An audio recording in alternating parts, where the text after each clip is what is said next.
Gracias, Rafa. BigBox es una empresa que proporciona servicios de contabilidad centralizada para corporaciones. Firma un contrato de 3 años con el cliente A. El contrato establece lo siguiente. BigBox mantendrá todas las actividades de contabilidad y procesamiento de documentos para el cliente A, incluyendo la preparación de estados financieros anuales, informes mensuales y declaraciones de impuestos. BigBox prepara informes mensuales y estados financieros anuales solo en conjunto con la contabilidad y el procesamiento de datos realizado por el equipo de BigBox. La cuota anual es de 272,000 al año, que consta de 250,000 movimientos al año para hasta 50,000 entradas contables. 1,000 al mes para informes mensuales y 10,000 al año para estados financieros anuales y declaraciones por impuestos. BigBox tiene derecho a $5 por entradas contables cuando sea superior a las 5,000 entradas por año. Además, BigBox tiene derecho al pago anual de una bonificación de 12,000 si el tiempo promedio de procesamiento de un lote de 1,000 documentos es inferior a una semana en este año en particular.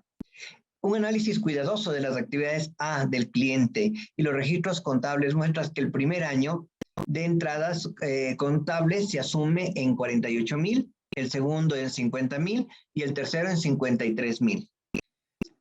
Según los registros de trabajos pasados y los plazos de entrega de BigBox, asume que la probabilidad de procesar el tiempo de 1,000 documentos en menos de una semana es del 30%. Identifiquemos las obligaciones de desempeño individuales del contrato y determinemos los precios de la transacción. ¿De acuerdo? Entonces, ahora sí vamos a jugar. Ya tenemos un poco claro el panorama. Siempre recordemos que tenemos que ir por todos los aspectos, ¿no? Desde la evaluación de un contrato. Vamos a poner primero por acá.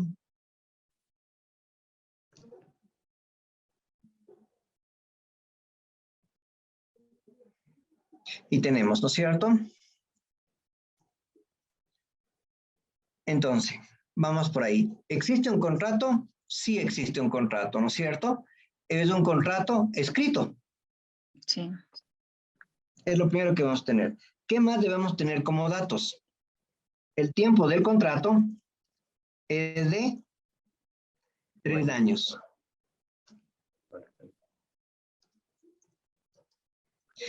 Esto es importantísimo porque para la evaluación que nos decía Brian, nosotros debemos de evaluar hasta qué punto el contrato comprende un contrato combinado o un contrato separado. Porque pueden haber contratos de 3 años que sean separados y contratos de 3 años que sean combinados. Entonces, esto ya va a depender mucho de la evaluación de cada una de las obligaciones de desempeño. Muy bien, entonces empecemos. ¿Qué obligaciones de desempeño hemos encontrado? Ya, muy bien, entonces empecemos. ¿Cuál es la primera obligación de desempeño que se genera? ¿De dónde nace todo? El procesamiento de Exacto, documentos. tenemos una obligación que es el procesamiento de documentos y registros contables. Tenemos una segunda. ¿Cuál es la segunda? Los informes mensuales. Perfecto, la preparación de informes mensuales. Y tenemos una tercera que sería... La declaración de impuestos puede ser. Y los estados financieros a la vez. Exacto, la presentación de estados financieros anuales y declaración de renta. Listo. Entonces tenemos 3 obligaciones. Ahora viene el análisis. ¿Combinadas o independientes? ¿Qué opinan mis amigos? Para mí es combinadas. ¿Y por qué crees que es combinadas? Por el mismo hecho de que se están llevando a cabo en el mismo contrato y que tienen que ver la uno con la otra. O sea, el procesamiento de los registros contables lleva a que yo prepare también mis informes mensuales y por ende anuales, o sea, no están independientemente separadas las actividades. Ya, pero hay una frase especial. Lo que tú dices es verdad, ¿no? Porque no hay estados financieros si no hay procesamiento contable, empezando por ahí. Pero sobre todo, hay una frase que les voy a repetir que dice, a ver, ¿dónde está? Aquí dice, Big Box prepara informes mensuales de estados financieros anuales solo en conjunto con la contabilidad y el procesamiento de datos. ¿Qué quiere decir con esa frase? Que Es que ellos, No hace todo, no tiene el servicio completo. o sea, exactamente, que ellos no van a hacer en forma independiente, sino lo van a hacer siempre como un contrato combinado. ¿De acuerdo? Miren, todo depende de un sinnúmero de situaciones, ¿no? Pero la primera es, hay algunas empresas de contabilidad que sí hacen solo la firma. O sea, al final del año hacen sus pruebas de verificación que se ha hecho bien la contabilidad y pueden firmar un balance, dan ese servicio. Otras empresas son un poco más cautas, más reservadas, dicen yo no me arriesgo en firmar algo que no tengo la seguridad porque no sé qué va a pasar. Entonces, ¿qué es lo que te enseño? Te firmo si yo te hago la contabilidad. Entonces, siempre la firma del balance está anclado ¿a qué? Al procesamiento contable. Pero como les digo, no siempre es así. En muchas jurisdicciones, por ejemplo, al contador se le contrata para la declaración de impuestos, no en Ecuador, ¿no? Aunque lastimosamente puede darse este caso aquí. Pero en muchas jurisdicciones, el contador lo único que hace es dar fe o ayuda a las personas para que declaren sus impuestos. Entonces, si yo realizara los trabajos de forma independiente, en otras palabras, no estaría esa frase si no dijera, hay el procesamiento, hay los informes anuales y nosotros podemos hacer indistintamente si nosotros hemos procesado la contabilidad o no hemos procesado contabilidad, la firma del balance, independientes. Pero como está esa frase, automáticamente se supone que es un contrato combinado. ¿Estamos hasta ahí claros, mis amigos? ¿Sí les queda la lógica clara de esa situación? Sí. Perfecto. Entonces, vamos al precio de la transacción y aquí hay varios componentes, ¿no es cierto? Entonces, vamos a poner, por ejemplo, 3.1. El primero es el valor por procesamiento. ¿Y qué es lo que nos decía en el procesamiento? Si pueden ustedes tener abierto, dice que el procesamiento es un valor de 250,000 por 50,000 registros. ¿De acuerdo? Pero siempre y cuando, o sea, siempre que no se exceda de 50,000, se cobraría 250,000. Entonces aquí ya tenemos los contextos. A ver, tenemos del año 1, año 2 y año 3. Según nuestra estimación, ¿cuánto es el año 1? Nos dice que el año 1 es 48, 50 y 53. 48,000, 50,000 y 53,000. Estas serían las entradas. Muy bien. ¿Cuánto, o los registros, para decir, registros contables, para que quede más claro, cuánto pagaríamos por esto? El pago sería, como es menos de 50,000, 250,000.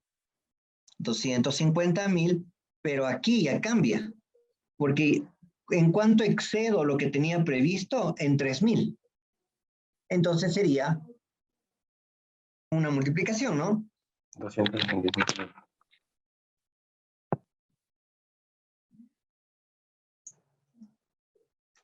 250,000 más 5 por 3,000. Porque dicen que $5 se cobra por cada transacción adicional.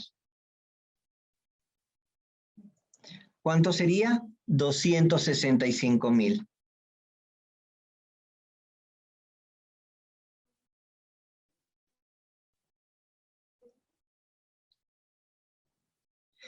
¿Estamos claros, mis amigos, hasta aquí cómo hicimos el cálculo?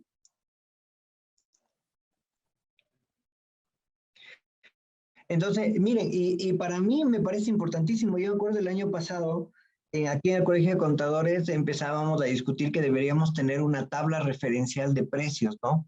Porque siempre lastimosamente al no existir una tabla referencial, la dispersión que existe entre profesionales es demasiado grande. Entonces se trató de empezar a establecer una tabla, creo que se hizo algunos borradores, pero justamente ahí es importantísimo tener esta nueva concepción, o sea, ¿cómo deberíamos cobrar una contabilidad?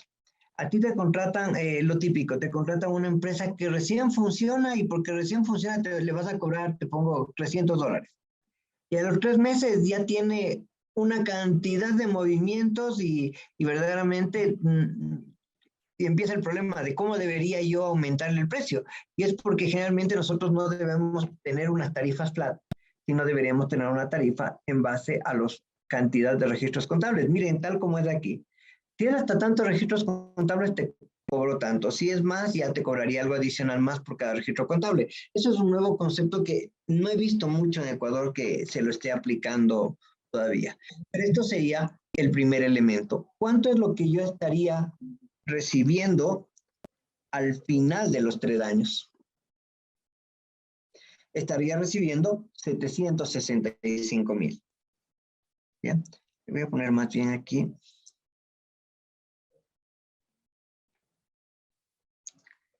Valores por procesamiento de registros.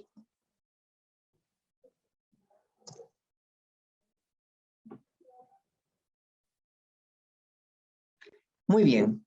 Entonces ya tenemos el primer contexto que es del precio de la transacción, que lo conforma el procesamiento de documentos.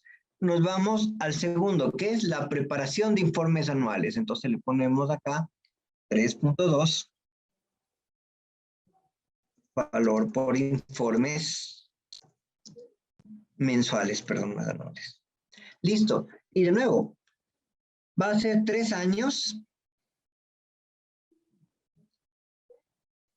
Y el valor que vamos a cobrar por cada año, ¿qué es lo que nos dice? Regresamos a nuestro material y nos dice que se cobran 1,000 al mes por informes mensuales. Entonces, si es 1,000 al mes, ¿cuánto sería un año? Serían 12, ¿no? 12 por 1,000, 12,000.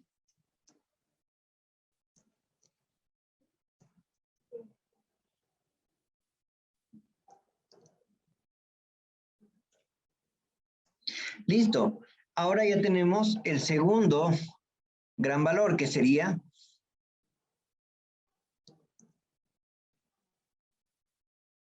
valores por informes mensuales. ¿De acuerdo? Y ya tenemos el segundo elemento. Nos vamos al tercer elemento, 3.3, que es justamente el valor por estados financieros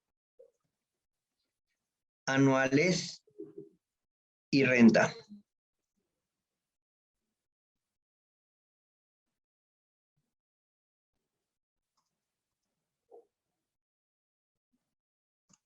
Muy bien. Entonces, aquí nosotros tenemos algunos conceptos. ¿Cuánto cobramos por los informes anuales y renta? La información nos dice que cobramos 10,000 al año para estados financieros anuales y declaración de impuestos, ¿de acuerdo? Entonces, ¿cuánto sería por cada año? Nos vamos acá.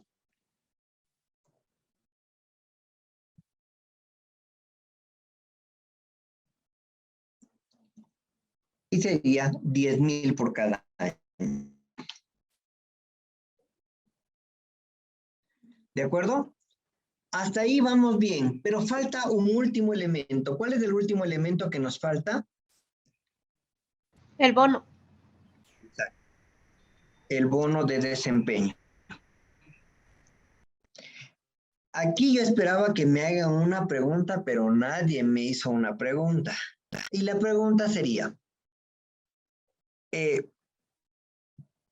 el bono se da por el cumplimiento total o por el cumplimiento parcial.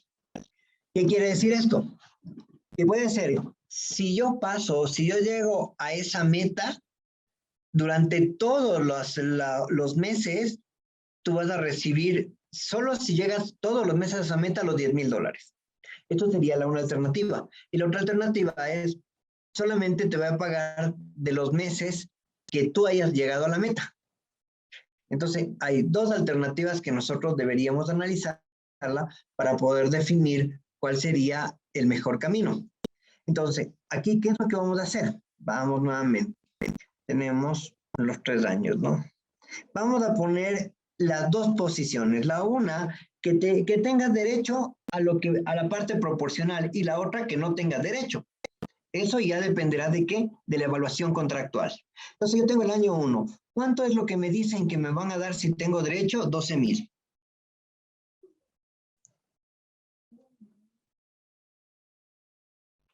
¿Qué sería el bono? Vamos acá. Bono total. Ahora, si no vamos a llegar a esa meta y vamos a llegar en parte a esa meta, vamos a tener un bono parcial. Esto sería dependiendo de lo que diga el contrato, ¿no? ¿Cuánto dice qué probabilidad podríamos cumplir? Nos dice que la probabilidad de cumplimiento es del 30%. Entonces yo podría aplicar 12,000 por el 30%. ¿Listo? Y ahora sí ya tenemos el precio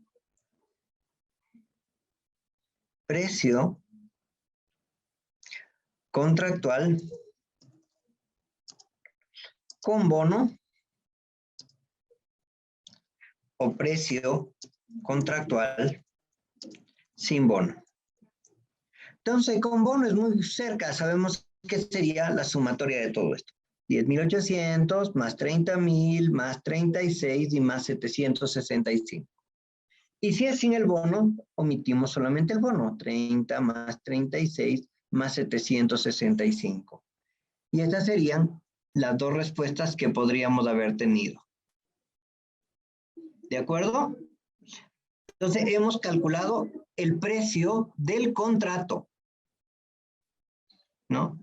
Valor del contrato. Muy bien, nos vamos al siguiente paso, al 4. Asignación de cada obligación de desempeño. En este caso, no aplica. Porque debemos considerar que es un contrato combinado y el contrato combinado es una globalidad. Entonces pasamos directamente al reconocimiento del ingreso.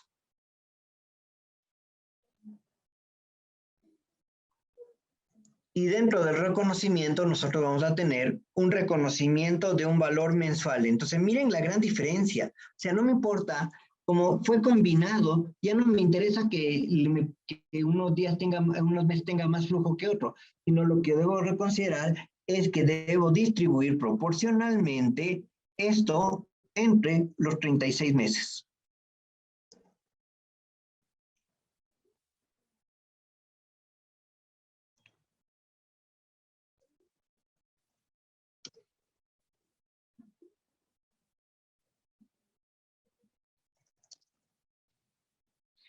Y muy bien, esto sería la respuesta del ejercicio. ¿Estamos claros hasta aquí, mis amigos? ¿Alguna inquietud, por favor? Aquí no vamos a poder, mi querida Berito, establecer precio a cada obligación de desempeño porque hemos evaluado que todo es un contrato global. O sea, no puedes decir que vas a reconocer los estados financieros porque para los estados financieros debiste haber procesado. Lo que quiere decir que no se considera esto como obligaciones separadas, sino como obligaciones combinadas. Por eso no vamos a poder asignar obligaciones de desempeño. ¿De acuerdo? ¿Alguna otra inquietud, mis queridos amigos? ¿No? Muy bien. Vamos entonces al siguiente caso, ¿de acuerdo? Nos vamos al caso D. Vamos a ver cómo nos da en el caso D. Vamos a darle unos 20 minutitos, no más de eso, para tratar de después desarrollarlo. Porque la idea es que yo quiero que ustedes mismos empiecen a generar un poco de juicio crítico de cómo poder realizar esto. Porque esta norma, como digo, no es una norma de registro, sino de análisis. Si quieren comentar algo. Pero, como siempre, vamos a empezar nuestra evaluación.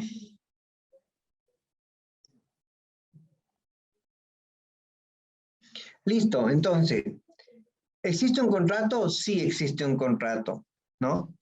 Entre que prácticamente hay una situación dentro del contrato, un plazo de pago de 1 año.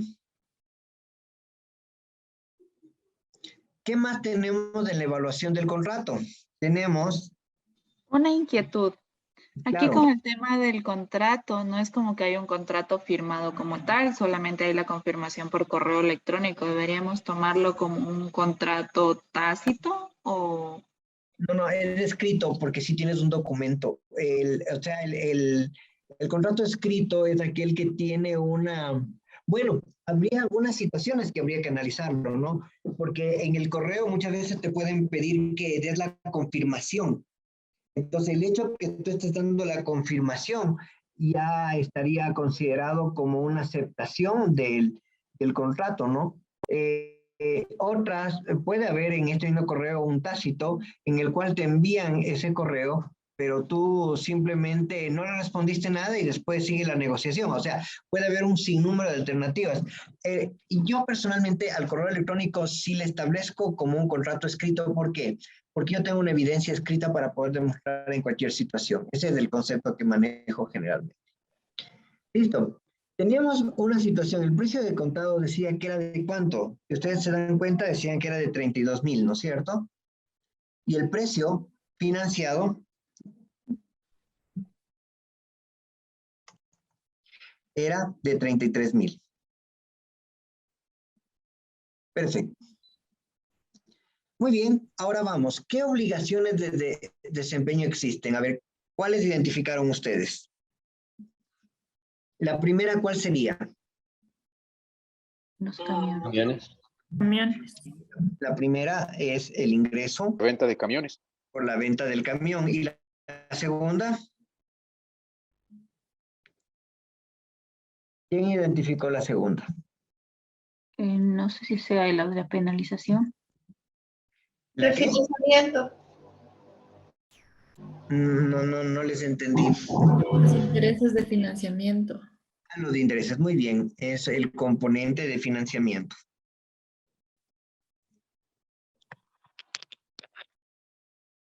Muy bien, entonces ya tenemos esos dos componentes. Ahora, ¿cuál es el precio de la transacción? Entonces nosotros tenemos prácticamente la venta de camiones, que son cantidad, detalle, valor unitario y valor total. ¿Cuántos camiones eran? Eran 33. 30 camiones. 30. 30, sí, 30. A 33,000. El total tenemos 990,000.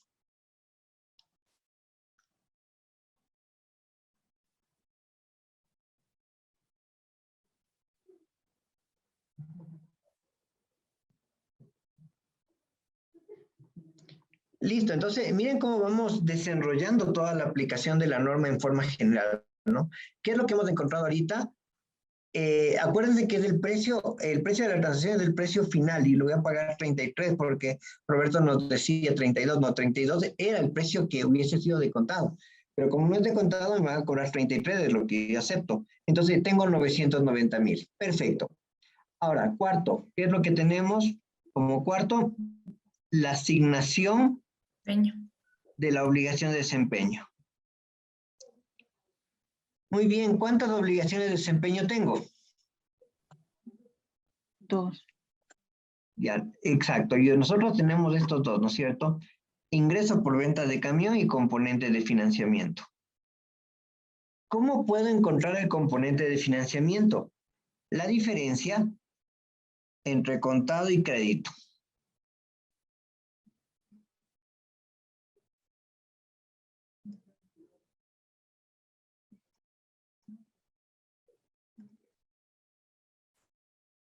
¿De acuerdo? Entonces, ¿qué es lo que nosotros tenemos?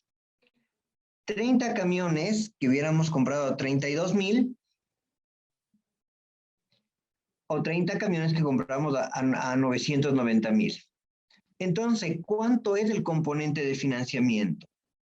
El componente de financiamiento es la diferencia entre comprar de contado y lo que voy a terminar pagando. ¿Cuánto es el valor de la venta? 960,000. ¿Estamos claros hasta ahí, mis amigos? Sí.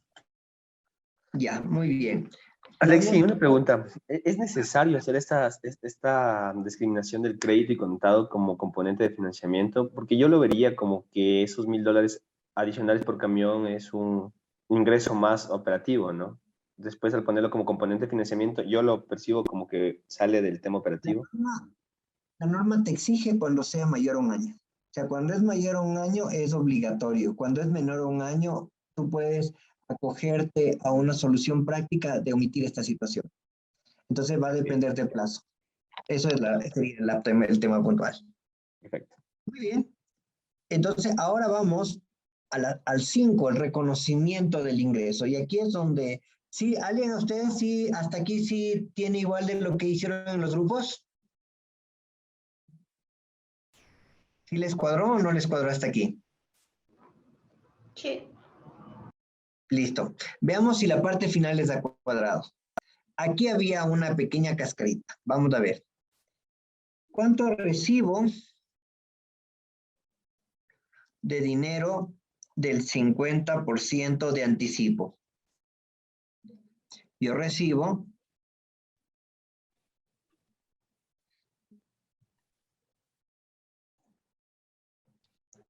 $495,000, ¿de acuerdo?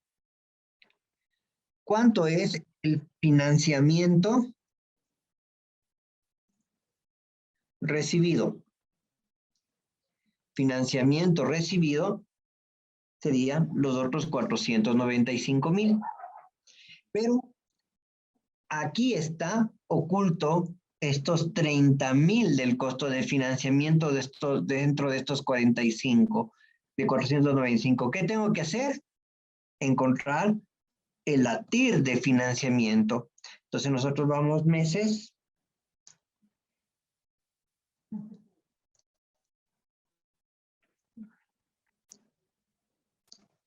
Y tenemos, bueno, primero tendríamos que crear un mesero, ¿no? ¿Cuánto sería lo que yo pagaría efectivamente si hubiese pagado de contado? ¿Cuánto es el monto que me están financiando? Entonces tengo 960, que era el precio de contado, menos 495. ¿De acuerdo? Esto es lo que me están financiando. No los 495, sino 465. ¿Y cuándo voy a pagar eso? Dentro de un año. Aquí podría ser si pago cuotas mensuales y demás, pero en un año, ¿cuánto le voy a pagar? Voy a cobrar los 495,000. Ahora sí, aplico la TIR. Tasa interna de retorno igual TIR. Y sacamos nuestra tasa. ¿Cuánto es el porcentaje? Es 52. Perfecto. Muy bien, entonces aquí nosotros encontramos la tasa de financiamiento. Porque recuerden que tenemos dos alternativas. La comparación del valor que voy a pagar una vez financiado o el descuento de una tasa normal. Si yo no tengo el valor de contado, tendría que aplicar una tasa de descuento normal. Y una vez que hemos hecho esto, ¿qué me toca hacer? Justamente me toca hacer el cuadrito del financiamiento, que sería capital, interés y total. Entonces yo estoy financiando 465, que le multiplico por la TIR, y esto se convierte en mi nuevo saldo. Y esto aplicamos para todos, ¿no? Y nosotros podemos observar, que al final tenemos los 495,000, que es lo que voy a terminar pagando. Y de esta manera, nosotros debemos encontrar que el reconocimiento de la tasa de interés no es al inicio. Yo al inicio solamente voy a reconocer la venta de los 960,000, ¿de acuerdo? ¿Cómo quedaría entonces el registro contable?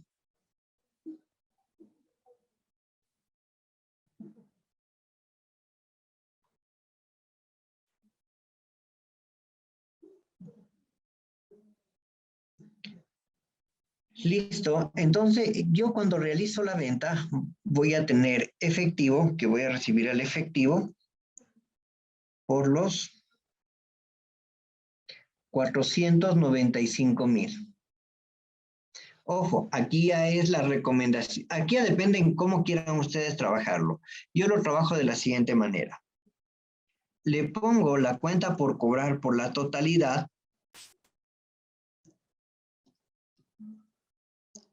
por los 495 y creo una cuenta regulatoria de financiamiento. ¿Por qué valor? Justamente por los 30,000. Y reconozco el ingreso por la venta de camiones, ¿no? Por la diferencia que justamente se constituye el precio de lo que yo hubiese pagado de contado, 960,000. Esto es el registro inicial. ¿Por qué yo utilizo esta cuenta regulatoria? Porque no me interesa dañar la cuenta por cobrar. Para conciliar va a ser más rápido trabajar con estos 495. Cuando yo genere, ya transcurra un mes, al primer mes, ¿qué es lo que vamos a hacer? Vamos a cerrar la cuenta regulatoria por el componente del interés. Contra, ahora sí, una cuenta de ingreso, de financiamiento, por el mismo valor. A la larga, si sumamos todos los intereses, vamos a tener los 30,000. Lo que quiere decir que a los 12 meses va a quedar cerrada la cuenta regulatoria.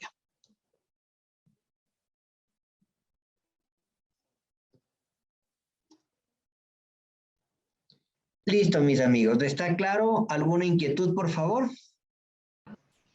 Ese registro de la cuenta regulatoria podría hacerla directamente cuentas por cobrar contra ingreso, ¿no? Ah, claro. Pero mira, por ejemplo, ¿por qué no lo hago así, no? O sea, yo podría ponerle aquí simplemente 465 y evitar esto. Pero solo pongámonos a pensar esto. Tú tienes una cuenta por cobrar de 5,000, que vas a cobrar 1,000, 1,000, 1,000, 1,000 y 1,000. El momento que tú quieras conciliar esta cuenta va a ser tan sencillo porque es 5,000 versus estos 1,000, 1,000, 1,000. Pero si tú no lo haces así, vas a tener que poner 4,500 más 100 del interés menos 1,000. Y después 4,500 más 95 de interés menos 1000. O sea, se te vuelve un champús esta cuenta. Aquí es fácil conciliar directamente lo que recibes contra lo que pagas. Y por eso es lo que yo generalmente utilizo una cuenta regulatoria. Porque si no, aquí tendrías que tener 465, o sea, con nuestro ejemplo te voy a graficar, ¿no? Aquí, por ejemplo, en el caso, la cuenta por cobrar, tú vas a tener un saldo deudor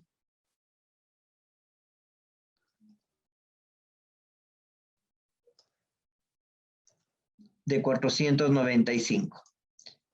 Y cuando cuando pagues, el pago será de 495. Si nosotros no manejamos esto, si no manejamos la cuenta por cobrar neta, sin la cuenta regulatoria, el saldo deudor sería 465. Y este 465 vas a tener que aumentar cada mes el interés.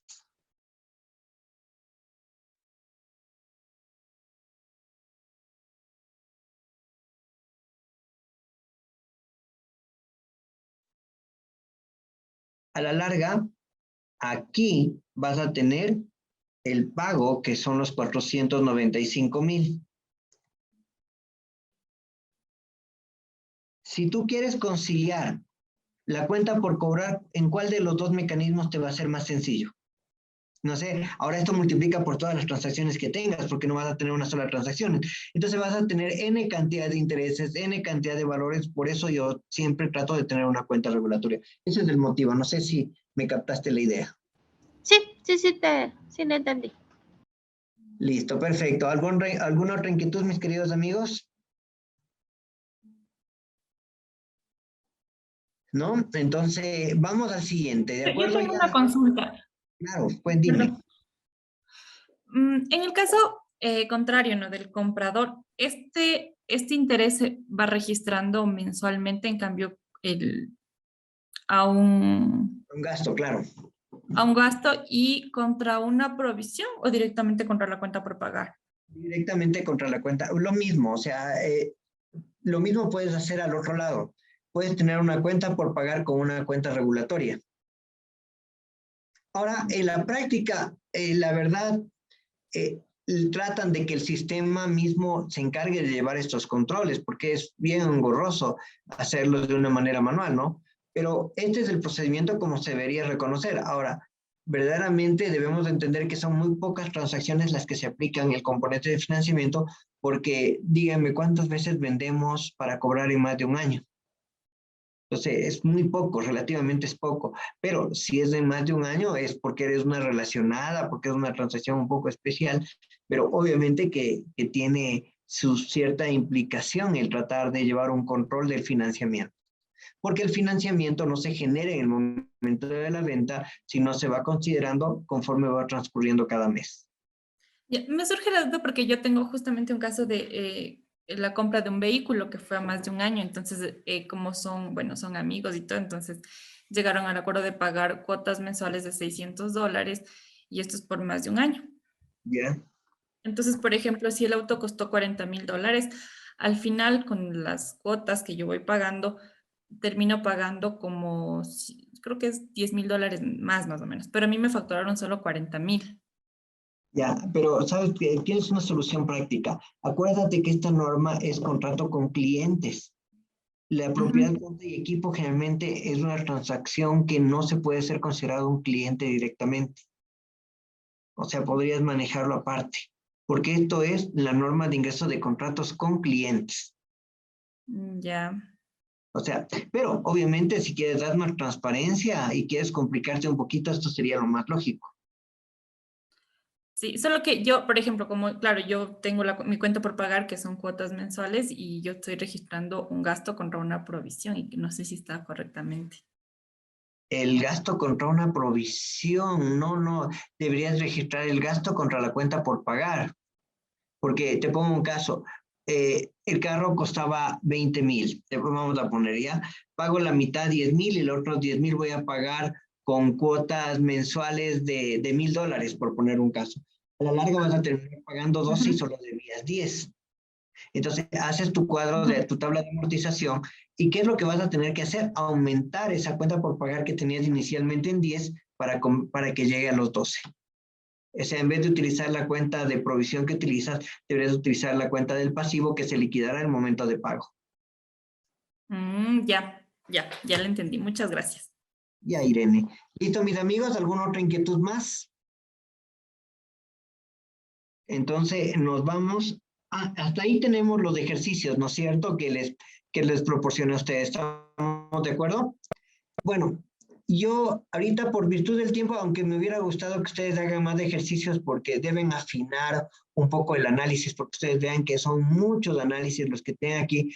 Por virtud del tiempo ya no vamos a hacer los grupos, sino los vamos a desarrollar conjuntamente, ¿de acuerdo? Para que de esta manera, por lo menos topar 2 casos más que me interesa que ustedes tengan bastante claro sobre lo que es las modificaciones del contrato. Y finalmente lo que tiene que ver, podemos hablar sobre las cláusulas que pueden haber dentro de la construcción, que cambia totalmente esta norma. La norma empieza a tratar de definir el siguiente ejercicio que vamos a ver, los conceptos que se utilizan para diferenciar si es un contrato nuevo o es una modificación de un contrato inicial. ¿Qué quiere decir esto? Vamos a poner un caso.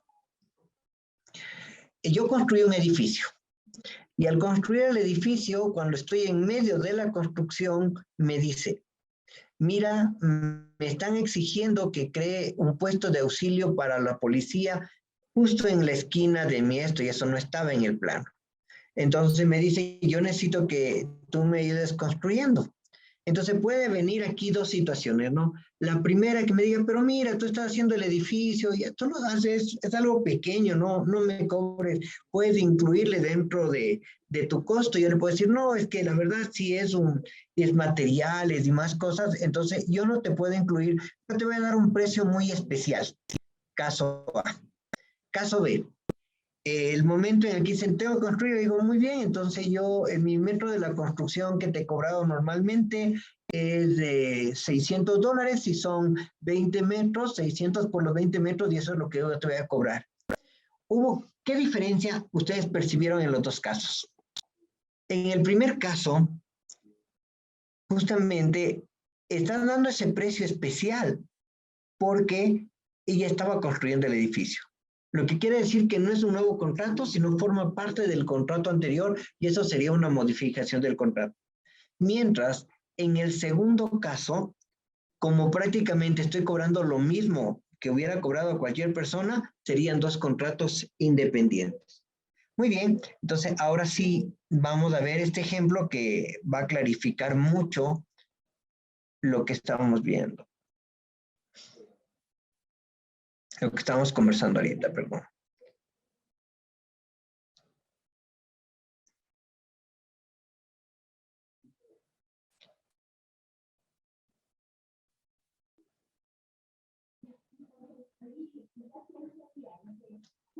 Listo. Entonces, veamos qué nos dice. Si una entidad fabrica o produce artículos similares en grandes cantidades, básicamente en serie, sin que sean demasiado específicos y además cuenten con un largo periodo de producción, también pueden verse afectados por la nueva NIP número 15. Ejemplo de modificaciones de contrato. En este caso, la entidad es fabricante de equipos informáticos, o sea, la entidad fabrica o ensambla los equipos informáticos. Durante el año 2006, se efectuó un contrato con un ministerio para la entrega de 300 computadoras.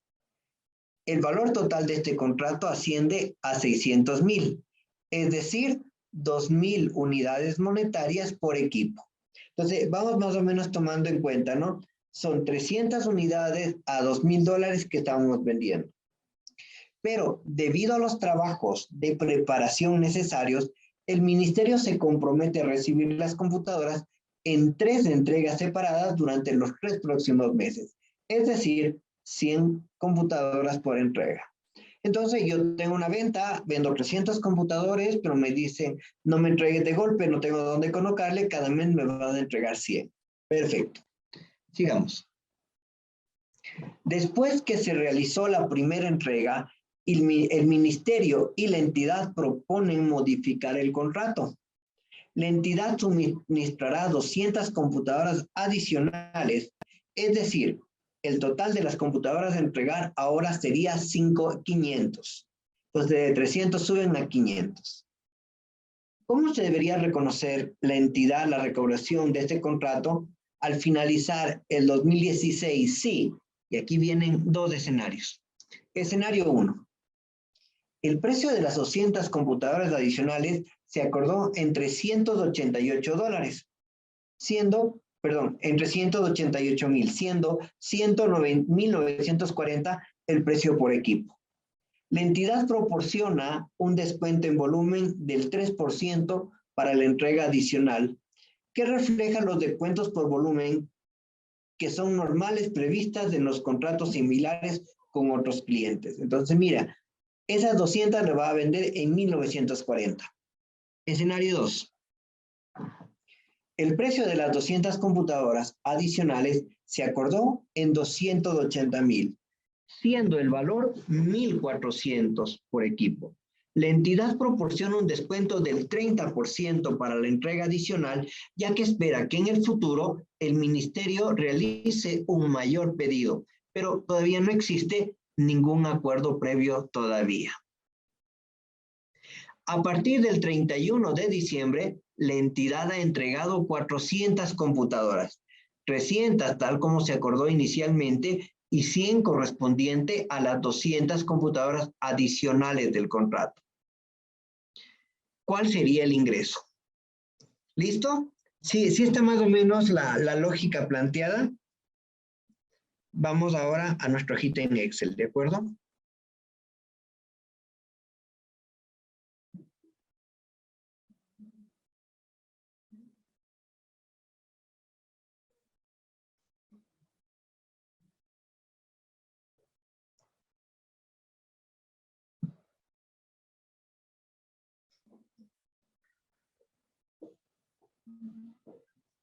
Perfecto. Entonces nos vamos al caso E. ¿Y qué es lo que nos decimos del caso E? Igual que siempre, vamos a hacer las mismas evaluaciones. Eso tienen que tratar de realizar el proceso porque esto es la sustentación del análisis, ¿no? Y vamos entonces por aquí. Muy bien. ¿Existe un contrato? Sí existe un contrato escrito. Perfecto. ¿Entre quién está el contrato? Bueno, podríamos poner el contrato entre la empresa, entre el fabricante y el ministerio. Ahora, el punto es que tenemos dos escenarios. Escenario 1 y escenario 2. Viene la pregunta. ¿Qué sería el escenario 1 y qué sería el escenario 2 dentro de los contratos? ¿Combinados o independientes? ¿Cómo le evaluarían ustedes? El primero que habíamos visto que le da el descuento que le da a cualquier cliente por compra al por mayor, ¿qué sería? ¿Combinado o independiente? En otras palabras, ¿sería modificación del contrato o sería un contrato independiente? ¿Qué opinan en el escenario 1?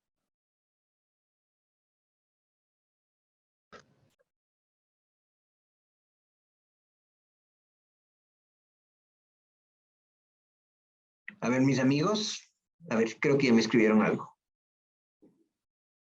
En el contrato 1, es un nuevo contrato, nos dice Juan, y Verónica nos dice modificación. Entonces, nuevamente nos podemos analizar. ¿La segunda venta está dependiendo de la primera venta? ¿Creen que depende la venta? No. En el primer contrato no, porque el descuento le da a todo el mundo, no solamente a esta empresa. Entonces, como le da a todo el mundo, no depende de nuestro anterior contrato. Entonces, sería un contrato independiente. En cambio, en el escenario 2, ¿por qué le da un precio tan barato? Porque está tratando de fidelizar al cliente. ¿Por qué no le dio a ese precio la primera vez que fue a comprar? Porque obviamente lo que está tratando es de engancharle al cliente para tenerlo en forma permanente. Y ese precio no da a otro lado, sino solo a ese cliente. En otras palabras, es un contrato combinado. ¿De acuerdo? Como ven, no depende mucho de la cantidad, sino más bien depende de cuál es la concepción de la gerencia. O sea, a todo el mundo le da en 1940. ¿Por qué el ministerio le dejó en 1400? Porque justamente quiere fidelizar. Y si no hubiese hecho la compra anterior de las 300 unidades, seguramente no lo hubiera dejado a ese precio. Entonces, debemos llegar a una conclusión que es un contrato combinado. ¿De acuerdo? Muy bien. Vamos a seguir.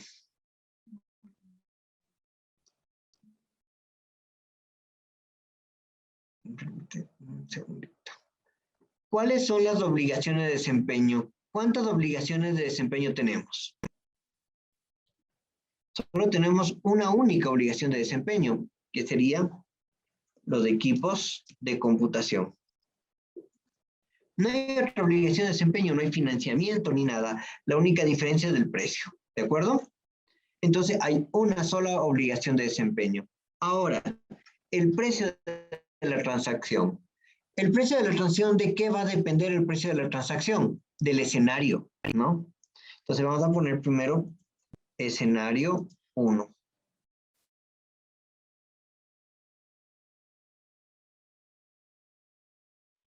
Y en el escenario 1 tenemos el contrato 1 y el contrato 2. En el escenario 2 solo tenemos el contrato combinado.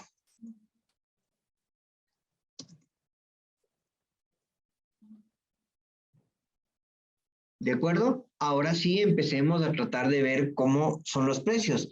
En el primer caso eran 300 computadoras por $2,000. Y después fueron 200 computadoras por el 3%, 1940 sería. ¿Listo? Entonces yo ya tengo que en el escenario 1 tengo dos contratos separados. No tengo que unirles porque simplemente son dos compras separadas. Vienen en dos facturas independientes y demás.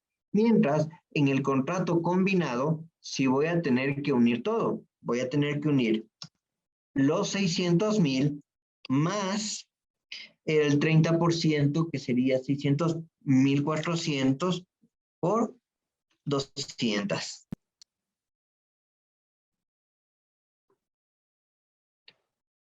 A ver, déjenme verificar los valores un segundo, por favor. Dicen que 1,400.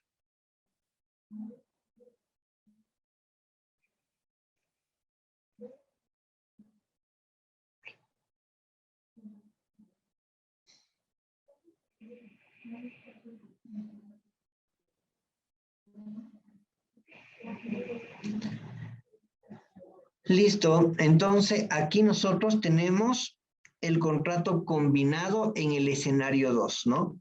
Que prácticamente cambió totalmente lo que era el escenario 1, porque son otros valores. O sea, en el escenario 1, si vemos el total, es 988. Y aquí es solamente 880,000. Esas son los dos análisis que debemos realizar. El cuarto es asignación de la obligación de desempeño.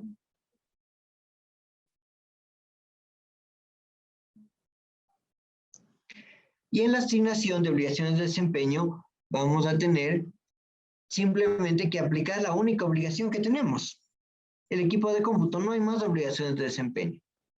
Pero finalmente nos vamos al reconocimiento del ingreso. Y en el reconocimiento del ingreso vamos a tener que reconocer primero el escenario 1. Primero vamos a tener que reconocer el escenario 1 para después hacer el análisis del escenario 2. Entonces, dentro del escenario 1, ¿qué es lo que nosotros vamos a tener?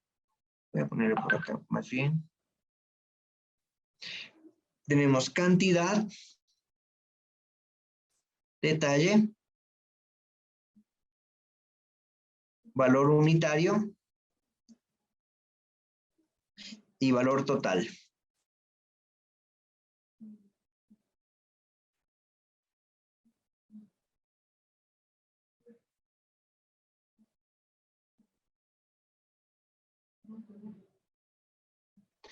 Entonces empezamos. ¿Qué es lo que nosotros hacemos?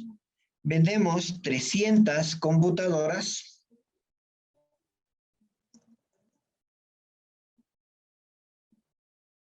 a un valor de 2.000.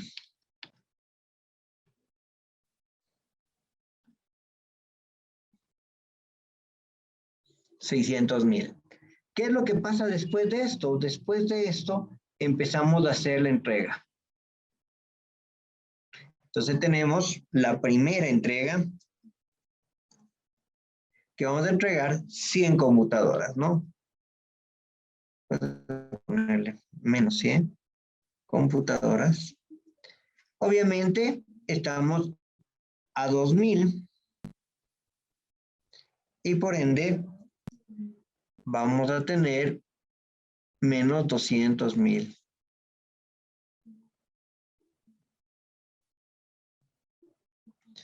En la segunda entrega, a ver, ¿en qué momento es la venta? Es al finalizar la primera entrega. Déjeme para ubicar el momento exacto. Dice, siendo estos, después de que se realizó la primera entrega ya. Aquí tenemos la segunda compra. En el escenario 1 tengo 200 computadoras a 1.940, que nos da estos 388,000, ¿no? Pero como son independientes, la siguiente entrega, sigo entregando primero lo anterior. Segunda entrega de $2,000. Después tengo la tercera entrega.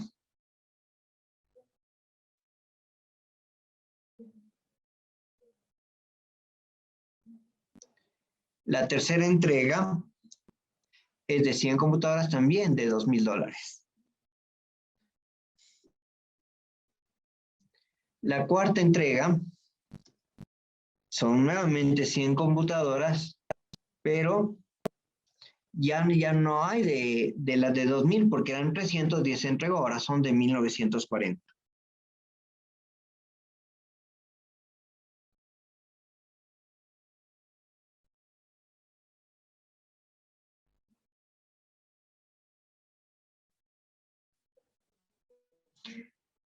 Listo, y de esta manera nosotros prácticamente tenemos el reconocimiento de cuánto hemos nosotros ya entregado y vendido hasta este mes. Vamos a tener en valores, en computadoras, 400 computadoras, y por esas 400 computadoras estamos reconociendo este ingreso.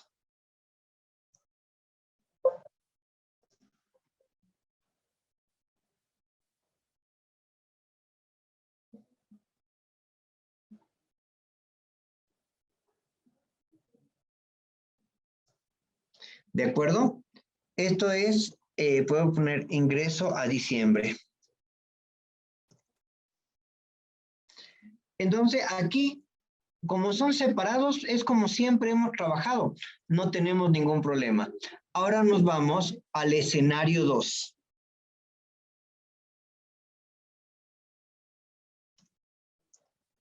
En el escenario 2, hasta aquí, tenemos la misma historia. Tenemos los 300 computadoras que se firmó el primer contrato. Tenemos las 100 computadoras que hacemos de la primera entrega, pero ahora ya viene las 200 computadoras de la modificación del contrato. Y aquí un momento. El momento en el que tenemos esto, ya no les consideramos como separadas, sino les consideramos como una combinación. ¿Y qué quiere decir esto? Vamos a hacerle para abajo una. Que aquí tenemos que decir, ¿cuántas computadoras todavía me faltan por entregar?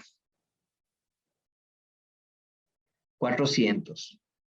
¿Cuánto es lo que todavía tengo por cobrar? 788, que es la suma de 600 más 388 y menos los, y bueno, está cociendo negativo, los 200,000. Estos son los nuevos valores, pero el nuevo precio es el promedio.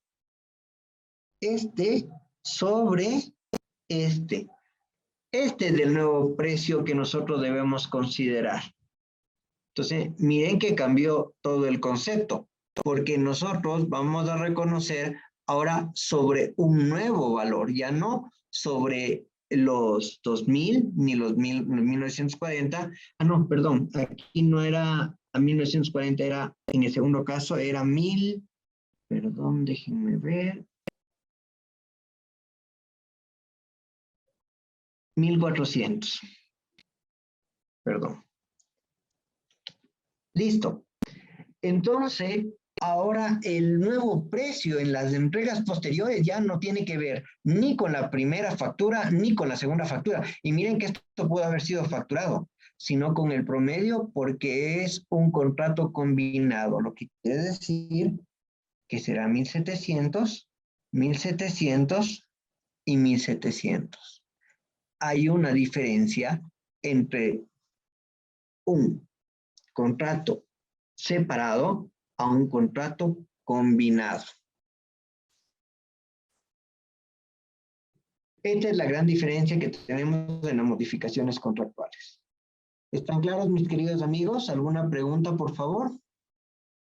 ¿Esto me generará diferencia con la facturación o solo es como tema No, tiene, de o sea, reconocimiento de ingreso? vamos, es que tú vas a tener, por ejemplo, en el escenario 2 vas a tener un ingreso menor. ¿Te das cuenta, no es cierto? Pero tú, para pagar impuestos, vas a reconocer con estos 794 y empezarás a generar impuestos diferidos. O sea, el SRI no te va a permitir que le apliques los 710, pero financieramente deberá tu contabilidad tener un ingreso por 710 y no por 794. ¿De acuerdo?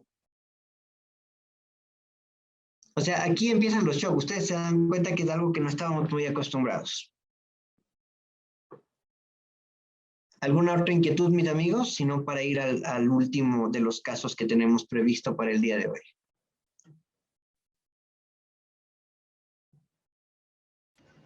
Creo No que sé, se... no me queda claro el criterio de los dos escenarios.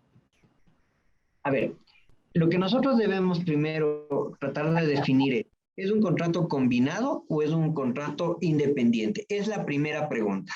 ¿Y cómo puedo yo saber si es combinado o independiente? La respuesta es independiente, voy a poner aquí independiente, cuando las condiciones que existen son las condiciones normales de comercialización. La que tú le realizas, aunque sea la misma empresa, pero le estás cobrando totalmente similar o lo estás cobrando como si fuese cualquier cliente. O sea, no tiene ninguna condición especial.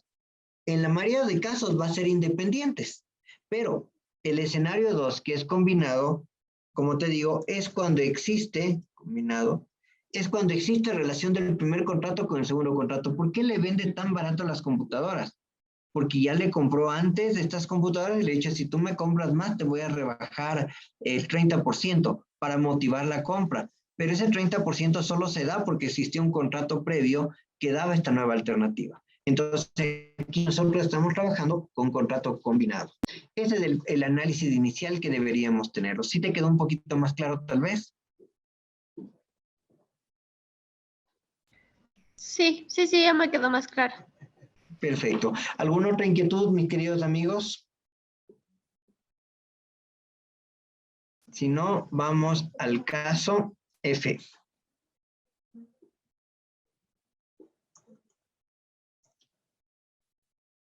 El caso F se aplica exclusivamente para construcción. Voy a compartirles la presentación y con eso para que ustedes también lo tengan claro.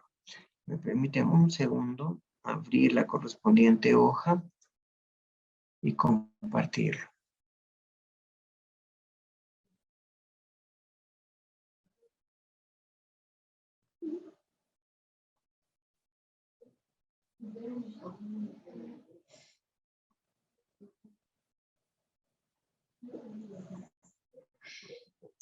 Listo.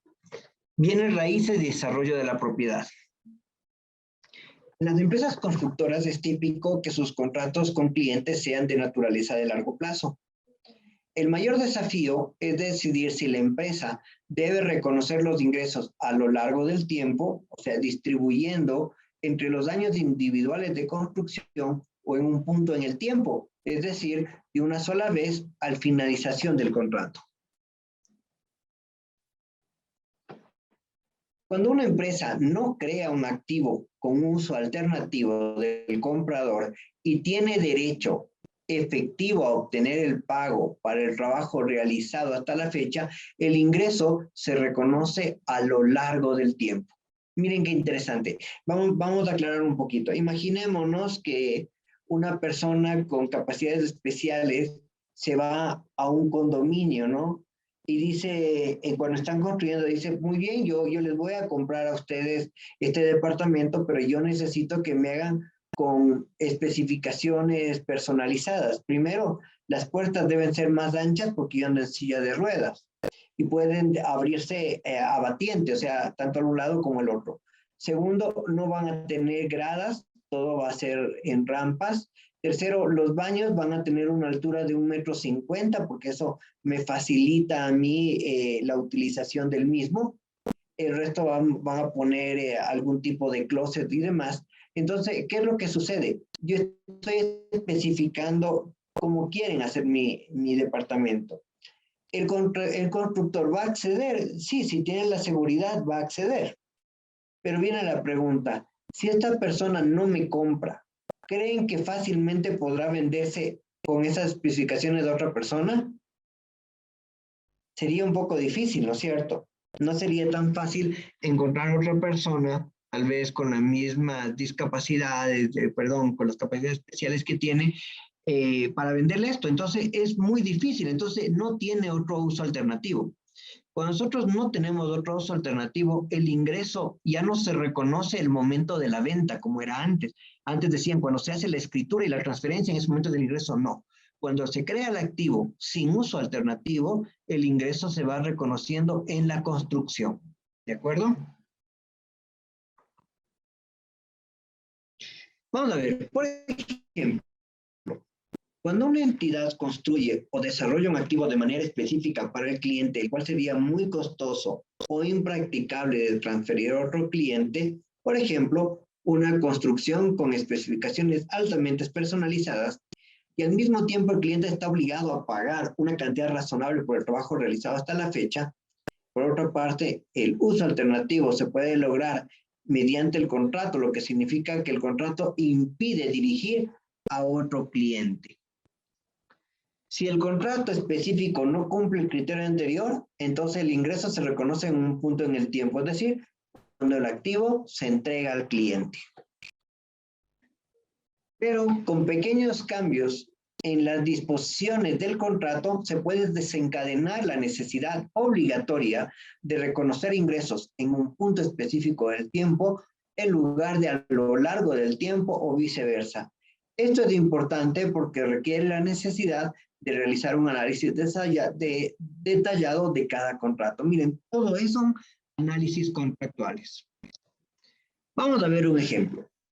Ejemplo de proyectos inmobiliarios, ingresos a reconocer a lo largo del tiempo o en un punto específico del tiempo.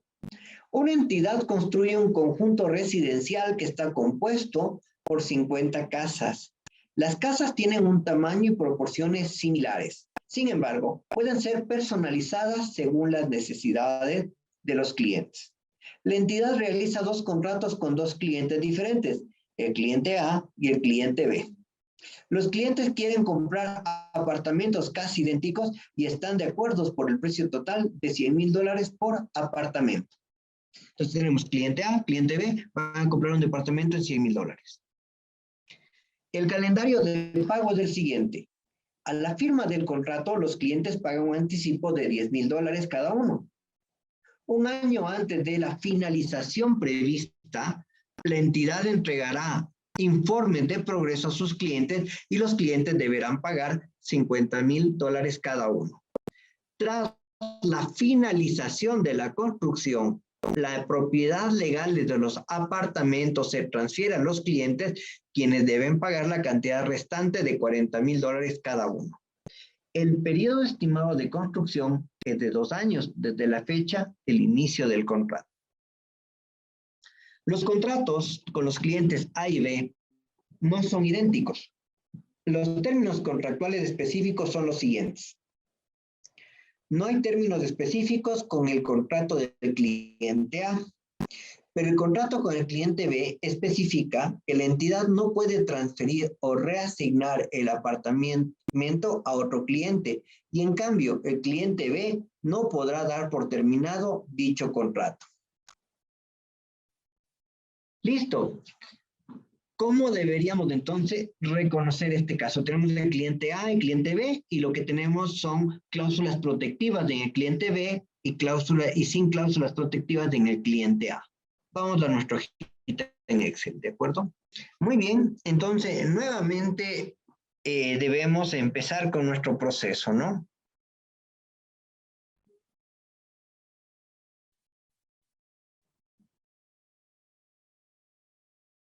Evaluación del contrato. Si existe un contrato escrito entre el constructor y los clientes. 2 puntos. Entonces ahí le pongo cliente A, cliente B. El cliente A sin cláusulas protectivas. El cliente B con cláusulas protectivas.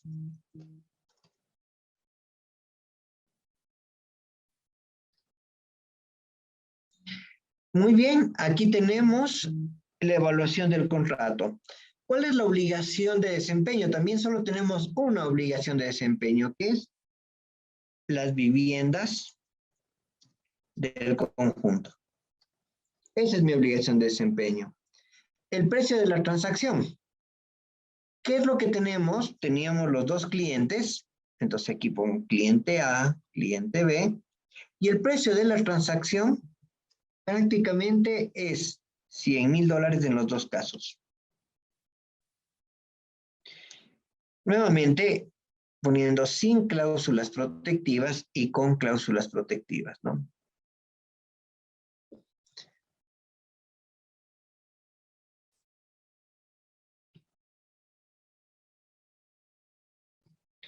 Muy bien, ahora, ¿qué es lo que tenemos que hacer?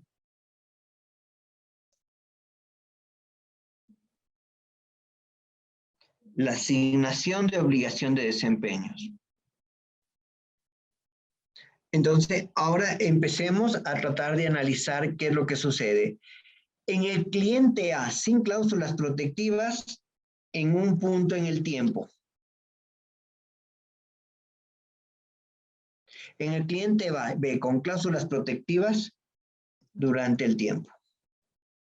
Esto es un alivio para muchas constructoras, porque a veces muchas empresas que se dedicaban a la construcción, los años mientras construían sacaban pérdida, y de golpe terminaban todo y tenían una utilidad gigantesca.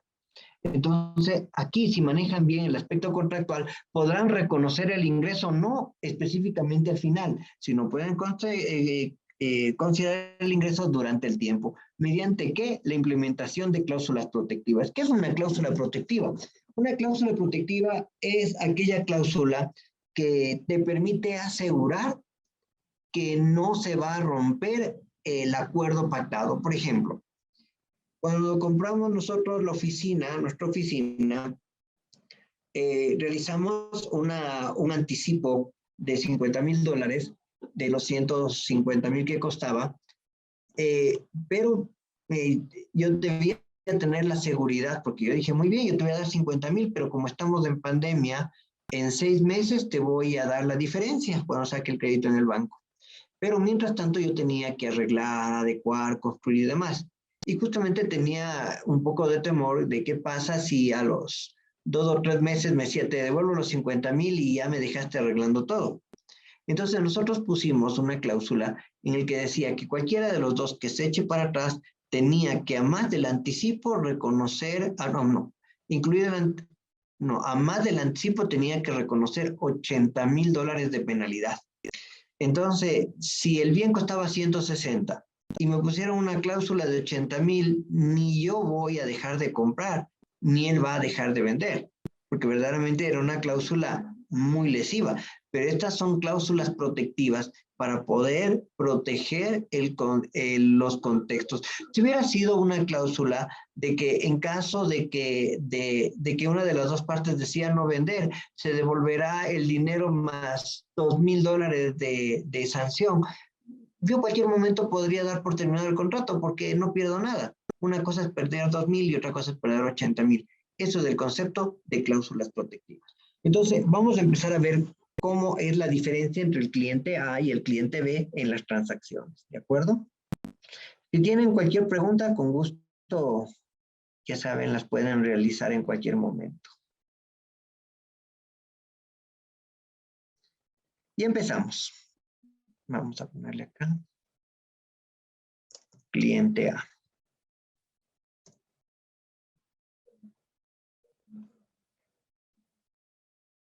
Yo tengo efectivo porque me dio de anticipo $10,000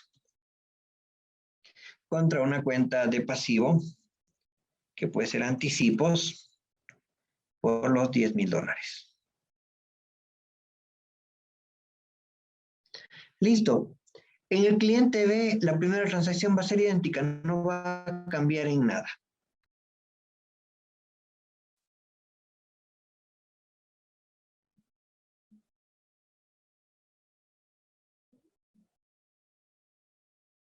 Listo. Entonces, en la primera transacción no pasa nada. Pero, ¿qué sucede al finalizar el año?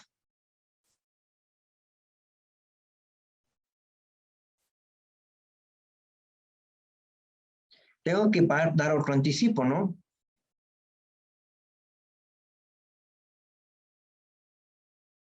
Que era de 50,000.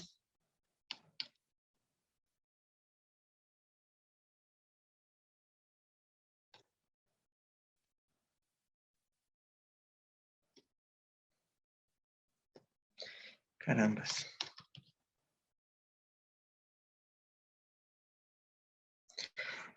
Listo. En el cliente A no pasa nada porque reconoceré el ingreso al final, pero en el cliente B yo ya tengo que empezar a analizar un poco. ¿Y qué es lo que voy a analizar? ¿Cuánto es la venta? ¿Cuánto es el costo? La venta es de 100,000. El costo es 75,000.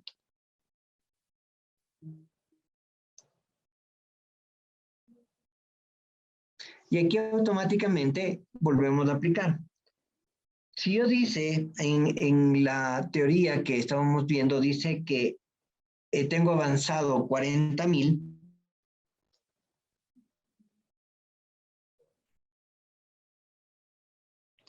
determino cuánto representa del total del costo. Representa el 53%. Y esto aplico a los 100,000. Esto es el método del costo, ¿no? Para determinación de costos. Entonces, en este momento yo ya debo reconocer un ingreso de ¿cuánto? De 50,000. Entonces, aquí puedo tener yo. Cierro la cuenta, el pasivo de anticipos. por los 53.333 contra el ingreso, que sería por construcciones o venta de viviendas, por los 53. Entonces, obviamente que antes de eso debió haber existido el costo de todo el inventario, ¿no es cierto? Entonces podemos también crearle para que quede claro. Debo tener el costo, que puede ser costo de construcción por los 40.000, que pudieron haber estado como un activo que se llama activos de contrato. Cerrando los activos de contrato. Entonces, miren, en el cliente A, en este año 1, no tengo nada de ingresos ni de gastos, mientras en el cliente B ya tengo ingresos y gastos. ¿Por qué? Porque justamente está reconociendo el ingreso durante el tiempo. Entonces, aquí podemos también sacar una conclusión, ¿no? Anticipos, 60.000. Ingreso, año 1, 0.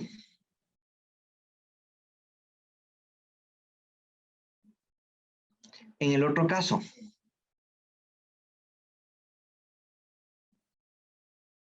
anticipos 60.000, ingresos del año 1, 53.000. ¿De acuerdo? Miren, aquí tenemos la primera gran diferencia. Aquí ya se reconoce el ingreso. Vamos a la finalización de la construcción.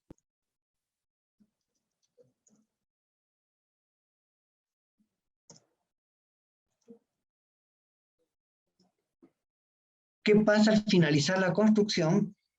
En el cliente A, voy a recibir lo que me faltaba de efectivo, 40.000. Cierro los anticipos por 60.000.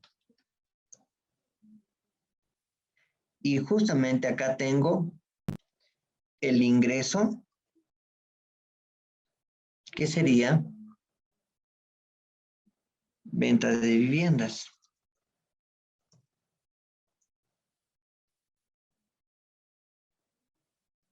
Por los 100.000. Mientras, en el segundo caso, ¿qué tendríamos? En el cliente B. Tenemos igual el efectivo. Cerramos los anticipos.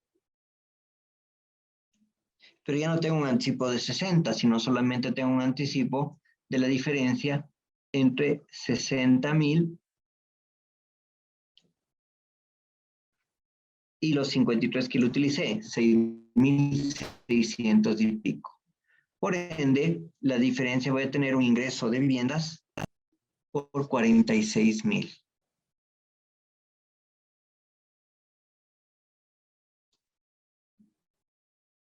Listo.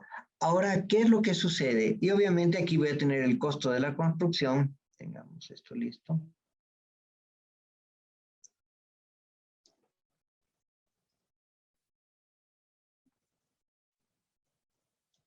Los que nos costó los 75.000.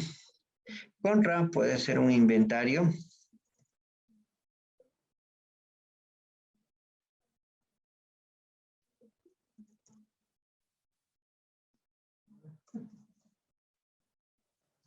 Por los 75.000. Entonces, miren, en este año reconozco tanto el costo como reconozco la totalidad del ingreso. Mientras aquí, vamos a tener también algo muy similar, pero ya no vamos a reconocer todo, sino solamente la diferencia. Si era 75 y ya habíamos reconocido 40, solo me queda 35. Y este es un activo de contrato. ¿Qué va a pasar entonces en el año 2?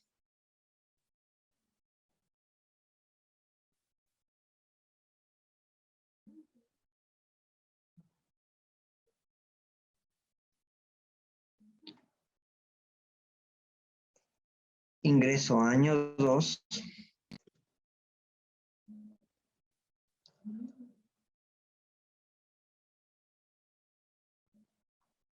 Tengo directamente los 100,000.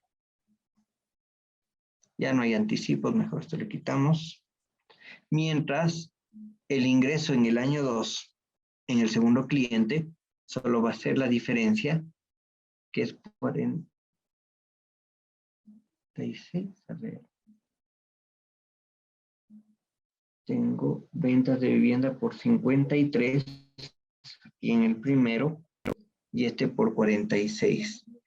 Si sumamos estos, este nos da 100,000 y aquí nos da 100,000. No quiere decir entonces que vamos a tener más ingreso, pero se reconoce previamente el ingreso en el caso de que haya cláusulas protectivas, que en el caso que no existe cláusulas protectivas se le considera directamente el momento de la transferencia. Y esta es la diferencia que existe entre cláusulas protectivas que se pueden dar dentro de empresas de la construcción. Muy bien, mis amigos, ¿alguna inquietud, por favor?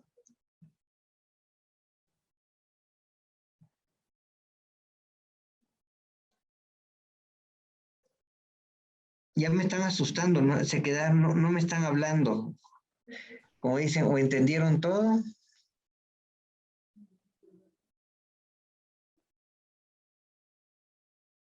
Entonces, ustedes pueden observar que la NIP número 15 cambia la concepción de análisis. Por eso en esta oportunidad hemos cambiado un poco la dinámica de hacerlo un poco más en grupos, aunque sí se nos va un poco de tiempo, pero la idea es que ustedes empiecen a generar los juicios lógicos de aplicación normativa, que es la parte fundamental de esta normatividad.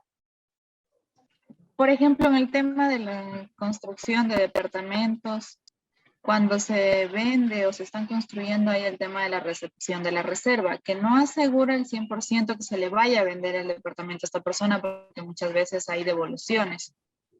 Ajá. Sin embargo, debo reconocer esto en este momento como un ingreso o provisionar estos ingresos o aún no.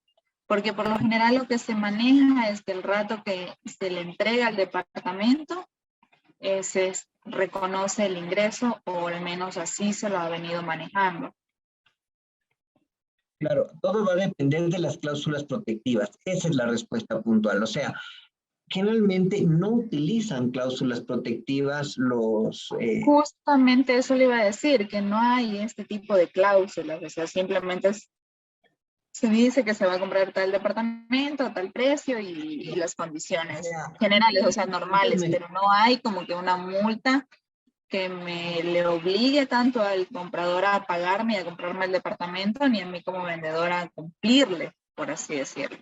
Claro, pero sabes que sí se está haciendo, sobre todo cuando existen clientes que sienten cierto grado de confianza, porque a muchas empresas no les conviene sacar pérdidas desde el inicio, porque si tú estás construyendo, como ustedes pueden ver, en el año número 1, no tengo nada de ingreso, pero debía haber tenido gastos administrativos y demás, y por eso las constructoras los primeros años siempre tenían pérdidas. Si aprenden a manejar las cláusulas protectivas, pueden generar un ingreso para compensar por lo menos los gastos administrativos y que no saquen pérdida. Eso es el espíritu más o menos de cómo se podría utilizar. Pero, como bien lo mencionas, no es común todavía, porque yo me he reunido con algunas constructoras, me dicen, no, o sea, yo no me arriesgo a eso. Me dicen, suponte que, yo tengo conversaciones, me dicen, no, pero suponte que el día de mañana suba el hierro o pase algo que no pueda construir, yo prefiero devolver el dinero, pero yo no puedo comprometerme a construir a pérdida. Entonces es un riesgo, una cláusula protectiva. Claro. Pero también si hay ciertas circunstancias en las que hay una obligación de que yo voy a construir, pero tú no puedes dejarme de pagar, todo habrá que analizar el proyecto, qué es lo que se quiere hacer y demás, pero esto es uno de los cambios que existen dentro de la NIP 15 en el aspecto de construcción. Pero, por ejemplo, ¿y si se va acumulando los costos en una cuenta, por ejemplo, de activo de... Sí, pero acuérdate que no puedes acumular los gastos administrativos, solo puedes acumular los costos. Eso sí, claro. Y esto es por esta situación, claro. Ahora lo que acumula se llaman activos de contrato, ese es el término. Antes hablábamos del inventario, ¿no? A ver, vamos por partes, vamos a tener un poco de claridad en esto para terminar. Nosotros cuando hablamos de la construcción tenemos dos alternativas. La una, que hacemos servicio de construcción, brindemos servicio de construcción, o la segunda, que hagamos actividades inmobiliarias. Cuando nosotros hacemos servicios de construcción es cuando me dan un terreno y me dice construya una casa. Yo construyo y voy reconociendo el ingreso conforme voy construyendo. Pero si yo tengo mi terreno y construyo para venderlo, es una actividad inmobiliaria. Cuando es una actividad inmobiliaria, todo lo que tú gastas es un inventario, porque tú tienes un inventario que se llama casa, que cuando termines los podrás vender y te generará el ingreso. Ahora la diferencia radica en que antes esta actividad inmobiliaria solo se reconocía en el momento del traspaso de la escritura, pero ahora la norma te permite hacer el reconocimiento previo siempre y cuando tengas algún tipo de cláusulas protectivas. Ese es el resumen de la parte de construcciones.